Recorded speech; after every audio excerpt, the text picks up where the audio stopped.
Do you know that your life has been speaking to you all along from the beginning of time? When my guest Sam introduced me to the word Florilegium, I was stopped in my tracks. This word has brought me to a very deep place of reflection and research. Originally, Florilegium meant a gathering of flowers. Over time, the definition changed to describe a curated collection of beautiful quotations, a book of beautiful flowers, a collection of passages, an anthology. However, in this conversation, we discuss Florilegium as the experiences, the feelings, and the sacred moments that bring us home to ourselves. For those of you who are not familiar with me, my name is Donna Marie, and welcome to the Sacred Moments Podcast.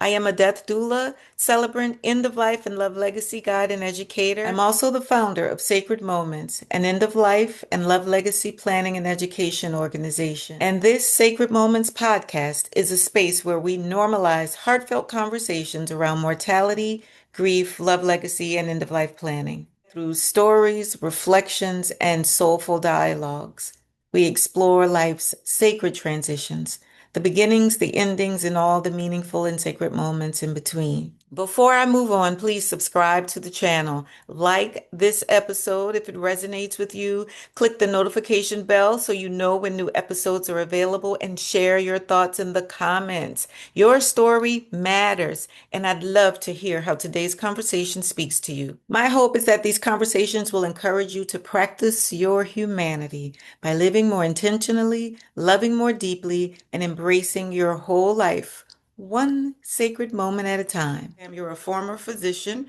who shifted from a traditional medicine into this end-of-life doula work, which I believe is more human-centered in many ways. And our topic today is the word Florilegium, which you introduced me to. So thank you so much. This word has gotten me to thinking about so much as it relates to our end-of-life work and this practice of preparing ourselves, walking ourselves home. I want to hear your thoughts about it. And I also want you to share with the audience who you are, what you do, and anything else you'd like to share in this opening. Thanks so much, Donna. It's always a pleasure to see you and to talk with you. I'm very happily married. I have three kids and I have 2.8 grandchildren. I have two grandchildren and another one on the way. I was trained in family medicine and then I went fairly quickly into public health. So I spent about 35 years working in public health and medicine. And then my last job before I retired from medicine was as medical director for the Peace Corps. That was a wonderful full challenge. The part I love about the doula work is I really love being a warm resource for people. I'm going to sit with someone who's ill or dying, to listen really deeply to someone who's grieving, to work with a family to help them understand, what death looks like and how it goes. Creating a space where someone can talk openly, about their fears, their loves, their regrets, all those things. It's all part of being a doula. An end-of-life doula is a person who, with training and experience, who aids or assists individuals and families in navigating the challenges of death and dying. And it just fits me personally. How do you think this work you're doing now as an end-of-life doula is different from this, not just Sure. this doula work, but the hospice work, all of that? How is that different from the medical care work? Well, there's a couple of things. One is as a physician, I spent pretty much all my time working with populations. Some work with individual people, but it was often like, people who had sexually transmitted diseases, or people who had lost their housing, and still needed medical care. But I Mhm. really came to the point where I wanted to work with individuals just one-on-one, or them and their families. And so that's what the doula work is. And it's also it's nice because it's my own business. No one else tells me what to do, which is nice. So I like that. It's led me to this place where I'm in seminary now. That wasn't my plan. My plan was just to become a doula. And I realized it's such a rich field and it's so important. That I did some other training. I got, trained as a Reiki practitioner so I could do hands-on services. I did this other training in what's called interspiritual counseling, where you can really try and listen to and counsel people who are in some kind of spiritual crisis, kind of no Mhm. matter what their religion or spiritual background is, or none at all. And then from that, I went on to decide to become a minister, an interspiritual minister as well. So the nice thing is that it could apply to anyone. It's not attached to any religion or any perception of God. I could work with people who feel like they have no spiritual background, all the way up to someone who's like fully into a single faith. So. Back to the word Florilegium. We started this conversation with that word. It's a collection of items that are alike or similar, usually flowers, but it can also be like an anthology. In terms of what we'll be talking about, it's it's the tapestry in our life, a series of moments that were impactful in our lives. This word has gotten me to thinking about so much as it relates to our end of life work and this practice of preparing ourselves, walking ourselves home, this practice of our own end of life planning. And so helping to gather meaning and pulling together aspects of our lives that really, really stood out. What are your thoughts? I think that's a lovely way to look at it. Yeah, it's sort of collection of flowers, gathering of flowers. There's some beautiful Florilegium books that are actually based on beautiful flowers and often, like you said, organized in similar things. But my take on Florilegium, I haven't taken it quite as sort of wide as you were just describing. For me, it's an individual, compendium, so anyone can do it. You can have a spiritual, religious background or none at all. And it's a place you record how do I say this? Not just things that are important to you, but things that resonate with you. Okay. Hmm. Things, what I call aha moments. Like when Yeah. you read a passage or you hear music or you look outside and you see the sunset and just part of you goes, right, this is me. This something in here is part of me. So you would write that down. And I'm teaching a class around this workshop called Living and Dying with Creativity, Yes. which has the Florilegium kind of as the base of it. But the what I'm suggesting is that if folks gather these really kind of sometimes rare, sometimes not so rare things that pop up into this book, it becomes kind of a representation of your spirit. In the Christian tradition, it became a collection of writings that really were inspiring or meaningful, for the person who was keeping track of them. So in essence, they became kind of an adjunct to the Bible because these were often, folks, this is sort of getting towards the Reformation, but people who were interested in looking beyond just the literal Bible, looking at other writings, by other folks. So they needed kind of a collection, a place to sort of their own book, if you will, their own book of things that were spiritually important. And so they started to pull this together, and that was sort of the modern Florilegium. And then these days, anyone can gather, this tapestry, like you said, of things that are meaningful in their life. And so that's kind of how I live my life. Like culturally, I'm Christian.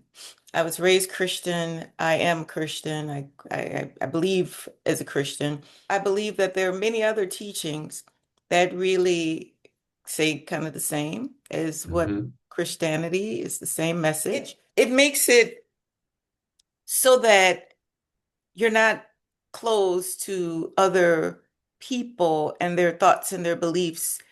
And I think that's so important, right? Because usually I believe religion kind of is designed to separate us.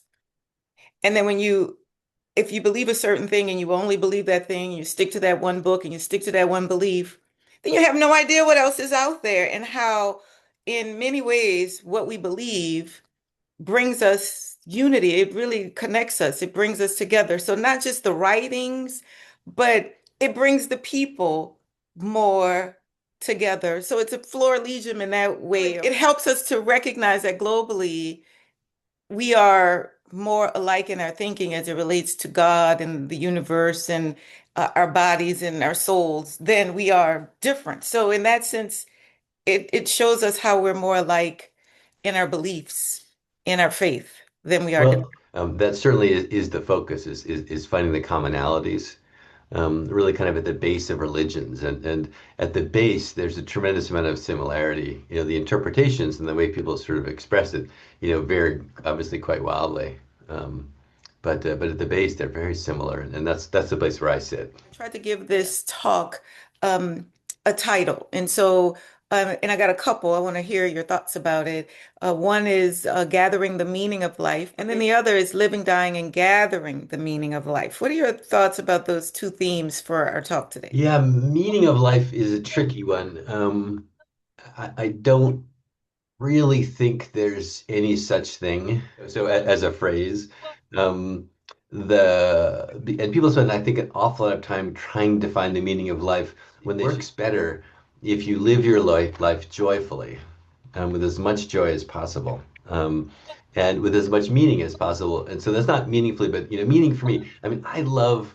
It brings me profound joy to be of service, and typically for someone in such a way that helps them get to where they want to go. I never really liked teaching in a classroom because I'm teaching them stuff that they may not necessarily want to hear.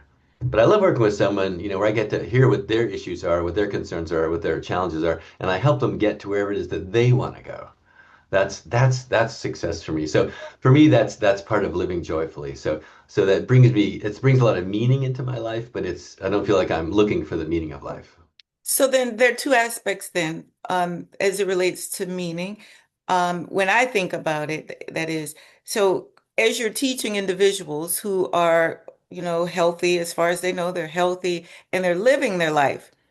Yes, I do understand what you're saying about just living and creating joy. However, let's think about someone at the end of their life who may have regret, and someone at the end of their life who didn't really take the opportunity to reflect over their life. And so, again, at the very end, they are regretting how they lived and how they treated people, or that they worked too much or didn't travel enough or whatever.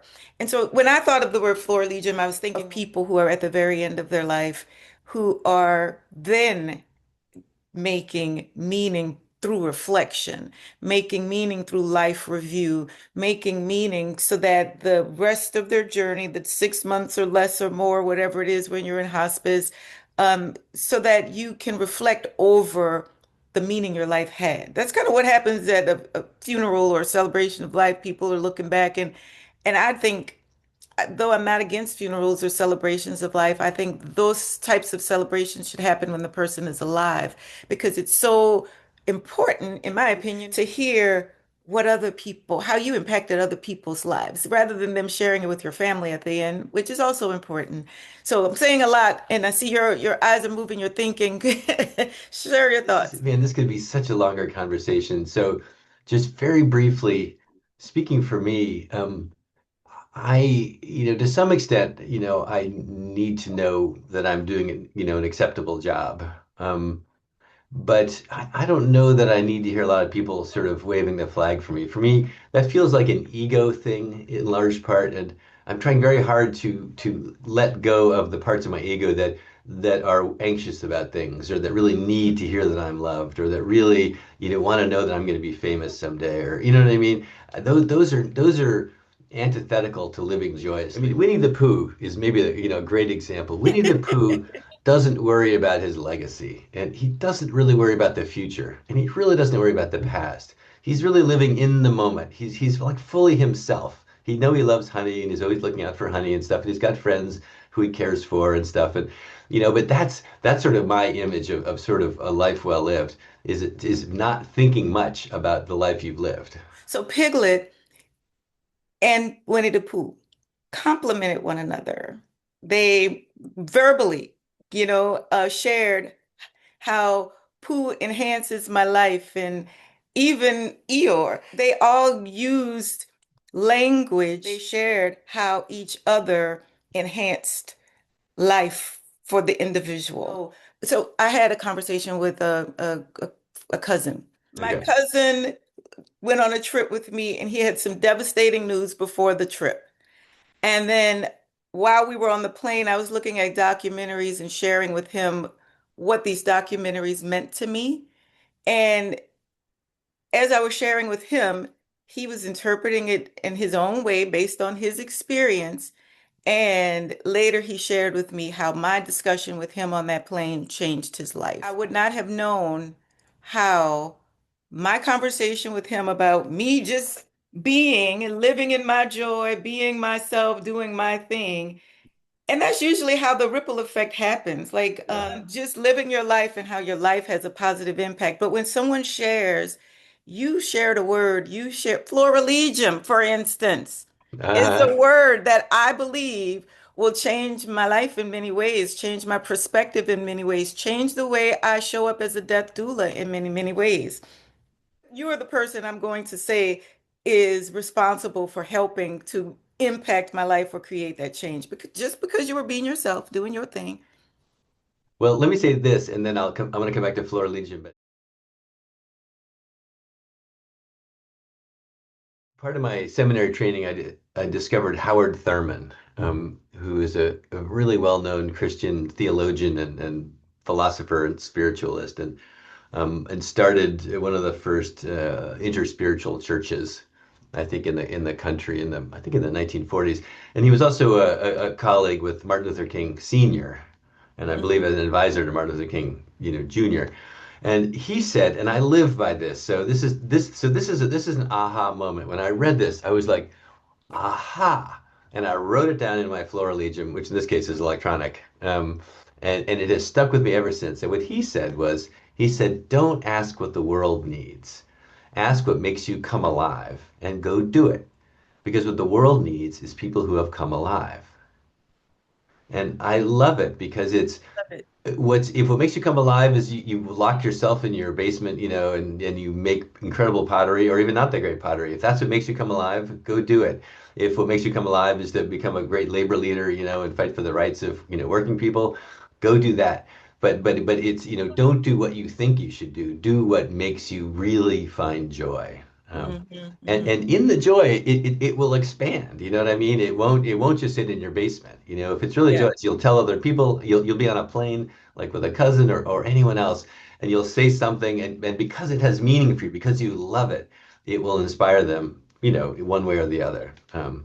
So I think that's great. So back to Florilegium. So I believe that all people have a spirit. We have a piece of life, if we will, inside of us. You can call it a soul, you can call it all sorts of other things, but and we don't really know fully what that looks like.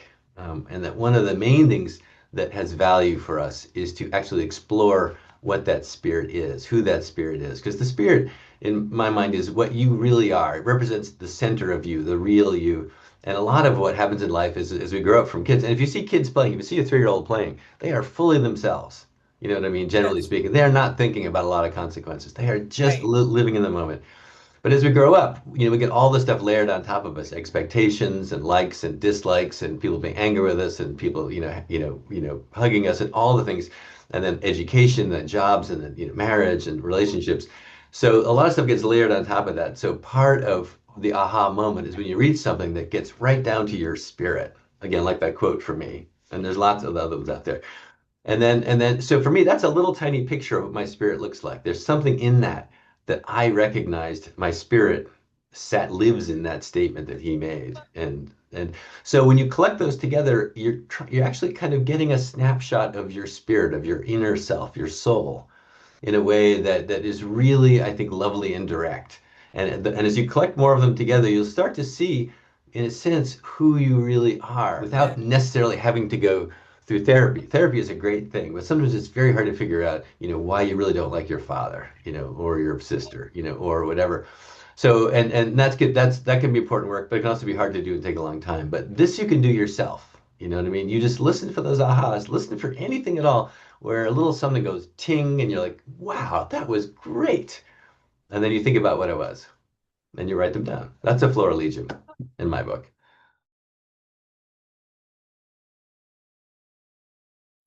How would you help a person who is experiencing regret at the end of their life with this concept of Sure. Florilegium? I don't know that it would really apply very well at that stage, because the method I'm describing and stuff usually implies that you have the space and the ability to have aha moments, and to record them. And if you're in a lot of pain, it's this family, troubles, you know what I mean? You're dying, you have regrets, like you said. That's maybe a hard place to find those ahas. So in those situations, what doulas can do, is being a non-judgmental ear. People need to be heard, and sometimes just expressing whatever it is really helps lessen the load. Okay. It reduces the burden, even if it doesn't change anything. If you have someone who can listen, and again, doulas are trained in this specifically. We're trained in what's called sacred listening, or deep listening or non-judgmental listening. We are trained, to be the audience for that. and we'll reflect some stuff back, but mostly we want to affirm that that person is saying what they're saying. Sometimes you could work with someone about accepting it, you know, Yes. and the phrase that's been in my brain the last couple of weeks is the truth will set you free. Hmm. But it's usually a painful truth, you know. So it's usually the truth, you know, I wasn't, as that person is dying, whatever the regret was, you know, I wish I'd been a nicer boss, or I wish I'd spent more time with my children. Accepting that that is true is often a big step forward. Just stop, you know, don't fight it. You know what I mean? Don't wish you were different because it can't be. Accept that that's what it was. And then you're closer to accepting yourself. You did the best you could, you know, and that's a starting place. So we all do the best we can. Yes, there are people who have done maybe some really egregious things, and at the end of their life, acceptance is really, really important. Then there are other people I had this one person who whose family member had great opinion about the life they lived, but this person made one mistake, and because of that one mistake, never forgave herself. And as I was having conversation with the family members, they were sharing all the great things this person did in their life. The client wasn't verbal.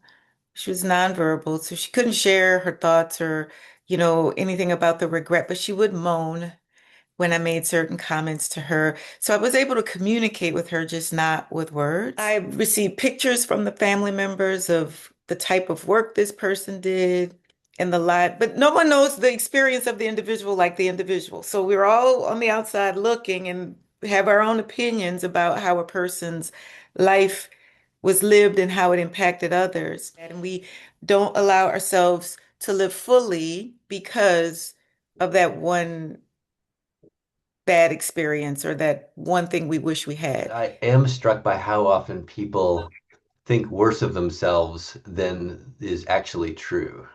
Yeah. You know, and that's too bad. And this is where talking about it, you know, and reality testing, you know, can be helpful.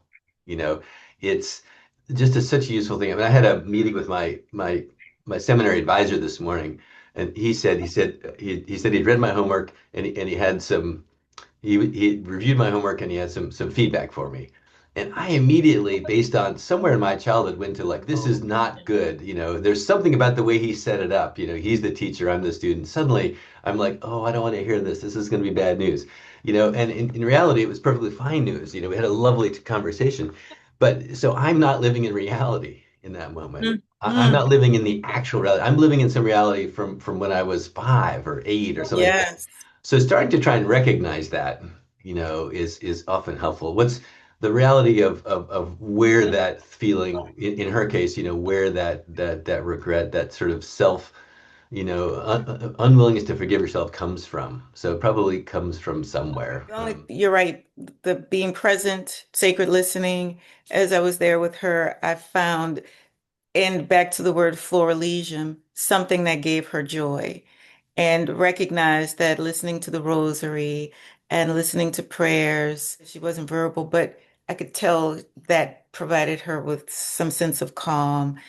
And then we just stayed there until the end. But So as long as you're helping them in the way that works for them, for them, you know, yes. because you know, I've done a bunch of grief training, you know, and the people who have had a serious loss, you know, a spouse, a family member, a child, you know, they all have terrible stories about people saying things like, aren't you over it yet? Or, you know, you'll be fine. You know, when my brother died, I found that I took up running and that solved it for me. And they just cringe when they get this because it doesn't work for them.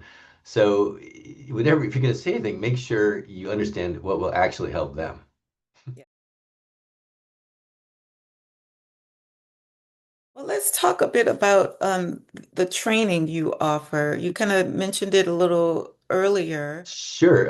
Started teaching this workshop called Living and Dying with Creativity. And Yes. it's about taking those aha moments, you know, working them into a Florilegia. Really, one whole session is about, you know, facing death. That's the wrong way to put it, but really acknowledging, working to acknowledge death.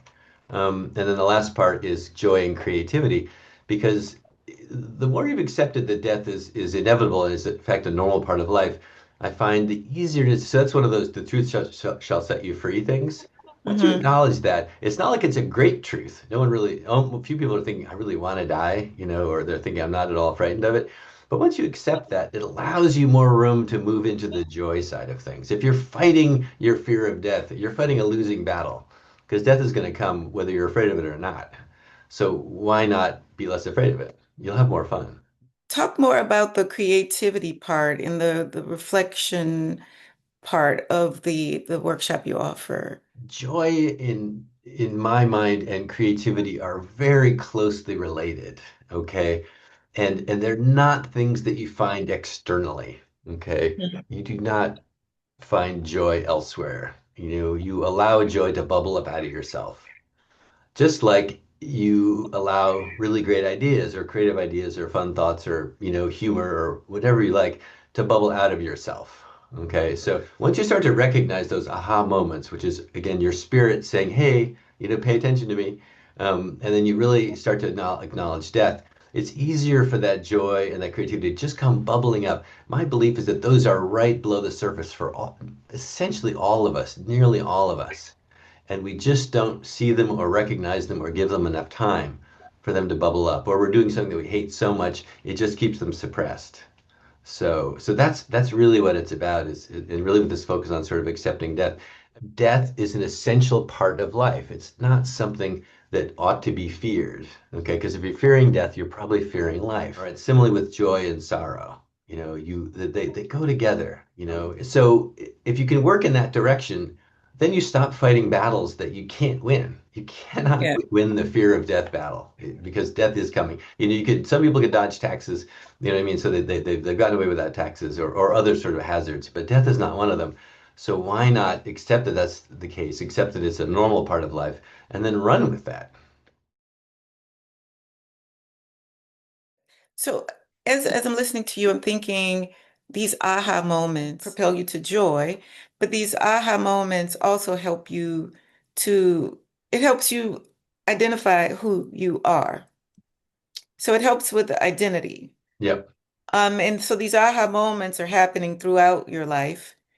And the Florilegium part isn't just one aha moment. It's a series of these aha moments that help you to recognize, for instance, in your case, that mountain biking isn't just me doing a physical activity. This is meditative for me. This is more of a, and back to the word meaning, this has more meaning for me than just riding a bike or being in nature. It actually is a spiritual practice. I recently retired and I experienced a lot of grief, though, this is something I've been looking forward to my entire career, and maybe not at the very beginning, but as I got closer to the end of my career, I was looking forward to this. But then when I retired, I lost a part of my identity. I'm no longer this career person. I no longer have these responsibilities that I believe are contributing to something bigger than me. I lost my colleagues, and not really lost them, but the relationship we had has to be different. I have to choose how to create a new way of interacting with them if I choose to continue interacting with them. And so I sat and I did a lot of reflecting over my career in order to find the beauty and to release the grief. And that took 6 months, exactly 6 months for me. I Hmm. even created my own funeral where I buried my past certificates, my past ID cards, and just as a way to help me process the grief. But then as I was doing this reflecting over my career and over my life, at this major transition of retirement, I was able to pull those aha moments from my career and my life and recognize that we go through a series of transitions, major transitions that are like deaths, many deaths throughout our entire life, and how, in to me, it's preparing us for that final death. But my question is back to the Florilegium. Do you believe that these aha moments happen regularly? and they help us to identify with who we really are, how we've shown up in the world, and help to create a sense of peace and acceptance and confidence and joy in our life and helping us to really show up in the way that aligns with who we have been and who we are, or to change some things. So yes, that is very much my belief, and I really like your point about, we have losses our whole life along the way, and some of them can be like all bad, and some of them can be kind of mixed, and some of them might be good, but it's still you're leaving behind all the things from where you are, all the familiar things, maybe friends or family or whatnot, and you're moving to a place where you may not know that people that very well. So I mean, so there's some loss and there's some grief, in there, even in the good times. So I agree completely that this is why we should get better at grieving. I don't think grief just sort of shows up briefly after Yeah. someone you love dies. I think there's smaller and bigger griefs throughout our lives, and we should, again, it's part of the journey, and we should learn to sort of live with that and manage it, kind of like what you're doing with your previous work site. I love the ritual too. I mean, that's something that I think Americans tend to lack is rituals and ceremonies just like that, where you find a way to transition from what was, to what will be. So, And I will say another thing that I experienced is, and it aligns with what I believe people might experience as they lose a loved one or as they're diagnosed with a life-threatening condition. You're never prepared for it. Even though I thought I was prepared for retirement when it actually happened, I realized emotionally I wasn't prepared for it. We think, oh, let me find another career or something else to do, and that prepares me for this transition. But there's so much more that happens that we don't even think about. And so emotionally, I wasn't prepared. Mentally, I wasn't prepared. And finding those aha moments, I just love that part of what you offer in your. I see you looking. What are your thoughts? What are you thinking? What's going on in your head right now? so you might ask the question about sort of, does the aha moment you have when you're 18 still apply? Mm. And for me, 100%. So I didn't realize what I was doing, but I created a Florilegium starting in high school. And when I was I think I was getting ready for my yearbook, page or something like that. But I wrote down something like, he removes the greatest ornament of friendship, who takes away from it respect. Mm. At that age, I was like, right, that makes sense. I like it. And I wrote it down, and it's still true nearly 50 years later. Yes, It's still yes, completely true. And that's true for most of the other ones. So from that, I have some faith that it's these messages are lasting, that the sort of the spirit stays the spirit. I mean, I'm sure it could probably get crushed adequately, if you're in terrible prison or other terrible things happen, but even then, people who have been terrible fates, generate beautiful, joyous yes. stuff. So yeah, so I think it's useful one's whole life. I just I just love the collection of experiences and aha moments that help us along our journey and help us to recognize in many ways that I am who I've always been. And, I didn't see it then and I see it now, but because of these collection of floor leads. Mhm. So in your sessions, and tell me if I have this correctly, talk about the nine contemplations of death. Yeah, this is part of the workshop. Yeah, this is sort of day two. This is the sort of day of discussion about death. We're listening. So the nine contemplations were written down by a Buddhist monk in I think the 11th century, in the Common Era. And it's just nine sort of truths about death. They're not, I mean, you can contemplate them, but they themselves are just a simple phrase like you are going to die, period. Nothing you do really will help you live longer. Your friends won't be able to help you. And there's nine of these, and it's just a really sort of graphic, kind of in your way expression of what everyone is going to experience. It's like the most basic thing in the world. Like, not everyone's going to have a child, but everybody's going to die. So it'd be helpful to be more familiar with it. I think they're very useful. I think that they are very useful, and I would recommend that anyone who's interested take a look at them and really ponder because, like you said, there's nothing. We're all going to die. We're all on that same path, and this I think is a Buddhist practice. that someone mentioned in another podcast, but thinking about death 5 times a day actually helps you become more accepting. Obviously, as death doulas, it's important for us to think about our own death, our own mortality. And the more we think about it and the more we sit with those and contemplate, the more accepting we become of the reality. Come to the conclusion, despite the fact that I'm an end of life doula and I work, almost full time practically in and around sort of death and dying and serious illness. And I think we think about death too much, even, me and other people like me in the same field. Because I think the goal in the end is not to think about death all the time. The goal in the end is to be like Winnie the Pooh, who doesn't think about it at all. I think the goal in the end is to really simplify so that you are living in that moment, so that you have your priorities aligned and you're in a place where you can really be yourself. And I think accepting death, is part of that process, but it's not the end, goal. I don't think you should be thinking about it 5 times a day. I think you should be thinking about living 5 times a day. Like what brings me joy 5 times a day? That'd be a much better use of your time, in my opinion. So my tagline for Sacred Moments podcast is live your best life by embracing your whole life. And I think, yes, Perfect. you should be focusing on living, but I think in life, many of us avoid the thought of dying completely because we're so focused on living, and that's where we want to be, and that's where we stay many times. And then, at the end it catches us by surprise again, just like with the retirement. At the end, I didn't think about the mental, the emotional, the spiritual toll or impact this transition would have on my life. All I thought is, okay, I got a new career lined up, I'm going to move on to the next thing and leave this behind.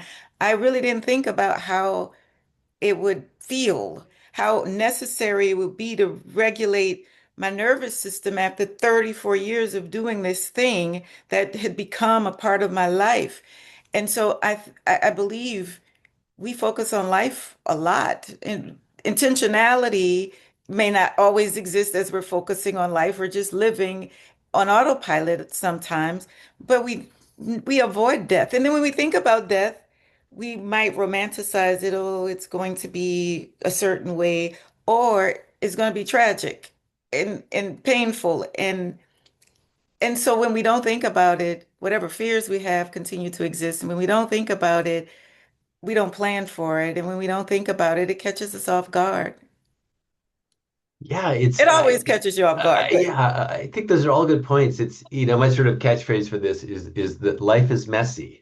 The birth process is messy. Anyone who's ever attended a birth, knows this is true. Life is messy. Things happen. There's joyous things and there's painful things, and it's the way it is. And the death process is messy as well. And it's good to recognize those things and work towards accepting them as best you can. if you had to use a phrase that of aha moments to create a Florilegium for your life, what phrase do you think, or a word, or how would you describe that? Like, what would its title be? Yeah, I guess what would its title be? What a theme, a title, a word that might describe who you've been Sure. from your 18-year-old self to now. The current thing that's running around in my brain is the following. I might start with this short phrase. Life is a mystery that I do not understand, and for Mm. that I am grateful. I love things that seem like they are contradicting themselves. How in the world can you have something you don't be grateful for something you don't understand? I mean, those don't normally go together, and so I like that. So, I mean, life is a mystery. There's so much stuff we don't know. As far as I know, no one knows what happens after you die. You know what I mean? There could be a wonderful heaven with spirits, and it's great. It could be, you're just like when a fish dies, you're just like a fish. It could be some other thing in between. So I don't spend too much time worrying about it because I don't know. No one knows, and I'll find out when I get there. But to be grateful for the mystery, I think is crucial. The mystery is central. It's we cannot explain things, and sometimes it's really a waste of energy to try. And sometimes just being grateful for it. Like why does my cat love me as much as they do? I don't really know, but I'm really grateful. It's just the um, so anyway. I love that so much because you're right. There just acceptance. We in we get caught up in what went wrong, what isn't going right today. Even in the world today, we can look at what's everything that we see happening in the world and focus on just that and miss so much of the beauty and the freedom of accepting that there's nothing I can do about some things, but there are ways in which I can be creative and ways in which I can create joy and ways in which I can be accepting. And being part of this Florilegium concept for an intentionality in living. Do you believe that material items can be a creative way to design a legacy project, or just being intentional with your stuff? Great topic. So my office has now become part of my Florilegium. Um, and and I totally agree about decluttering, but I also like the process of letting things get a little messy and then cleaning up, and then messy and then cleaning up. It's because I always find things in the cleaning up that are like, oh, right, this is so cool. So I'm not dedicated to like a perfect office, but I like to have it neat. But I've noticed that over time, and this happened really, it was really creepy when I realized it. I suddenly realized, so my colors have always been like, orange and yellow, just when I was a kid. I always wanted my cakes to be yellow or orange and so on. But I have all these things. I have Tibetan prayer flags, and I have clothing, and I have books, and I have a painting, and I have a poster, and I have other stuff, and it turns out, can you see the make art thing behind me? Can Mm-hmm. you see that? Yes. Almost all the colors are black and red and some kind of off-white. And I never thought of those as my colors before. So I noticed this and I thought, huh, this is important. I don't quite know why, but it works for me. My office is feeling just like it should. So it's become it's sort of an expression of who I am. So it's a creative act. It wasn't very deliberate. But it was a creative act, and that's what creativity is all about. Again, you don't have to like draw the Mona Lisa, paint the Mona Lisa. It's finding these creative acts, whatever that you can drive creatively, you can walk creatively. It's really Yeah. fun to try and do that. So these are all, in a sense, part of your sort of your florilegium or your sort of your way of being. They don't have to be just written phrases. As we begin to wrap up, can you leave some steps that maybe people can take and give us an idea of, well, let's just start there. Give some steps that people can take to live more consciously, to be more creative. Maybe give us an idea of some of what you go through Sure. in your sessions. So I hate to self-promote at all, but they could take my workshop. It's three 90-minute sessions, and it doesn't cost very much. So that's one. Two is, try it out. You know what I mean? Practice listening for those little aha moments. I think nearly everyone, it's hard to explain it in words, which I kind of love. But when you get these little flashes of like, right, that feels so true to me. That feels like so beautiful. Sometimes the Japanese have a word for this, which is satori, which is kind of a momentary enlightenment. Kind of a real connection to the sort of the unknown and the unknowable. And and they don't last very long, but they're wonderful things. So just practice that, you know what I mean? Just notice them. And then if you have the opportunity, try recording some of them, write them down, talk to them to your phone, send yourself a text message, whatever. Let's see how that sort of feels over time. You go to a death cafe. It's a place where you can go and where don't know anyone, and the only agenda is to talk about death, the people's thoughts about death, concerns about death, ideas about death, for an hour, hour and a half, 2 hours, and then you get to leave. There's some people who come to them and they say nothing at all, and some are quite talkative, and others are kind of in the middle. But I find them always useful. Again, just as a way of sort of bringing death, as a topic into the air, so we normalize it some more. So anything you can do to help sort of normalize death would be the key thing. And then the third thing is really working on that sort of creative juices. Again, it's not external. Listen for yourself, and creativity will start to bubble to the surface. You'll suddenly decide, I need to rearrange the living room furniture. This is not working. It doesn't feel right. That's a lovely creative act, assuming your spouse or partner agrees with you, if you have one. Though we experience many, many emotions and feelings, do you believe it's possible for a person to live in joy regularly? Joy, I'm going to read you a quote here. This is another one of my Florilegium quotes. True joy is a limitless, life-defining, transformative reservoir waiting to be tapped into. So the short answer is yes. The second part is it requires the utmost surrender and, like love, is a choice to be made. So again, you don't find it externally, it's internal, but you choose it. You choose joy, but once you can tap into it, it's transformational. So it can become more of a way of being and less like one joyful moment and then 2 months later another joyful moment. So I think that's a great way to wrap this up. no, it's been a lovely conversation. One thing I have learned is, this is both a quote and kind of a statement. I've learned in life that all relationships are sacred and everything is a relationship. Yes, I agree totally. Everything. And Yes. I feel like there's so much more we could talk about and go on all these different sorts of areas. But I know I feel like you've covered the ground beautifully. You bring a host of talents and skills other than being a former physician. That's an excellent background, but you bring a host of other talents and skills to this work. And so I just want to close by allowing you to again share what it is you bring other than your work as a physician. I practice Reiki. I'm now a grief educator, interspiritual counselor, which is another way to sort of talk about the meaning of life. When you're in a crisis. I'll become ordained as a minister, fairly soon. I do this workshop basically monthly. And maybe I'll put in a plug for the DC Death Collective. So if for listeners who are in the metro area, so Northern Virginia, nearby Maryland, DC, there's a group called the DC Death Collective.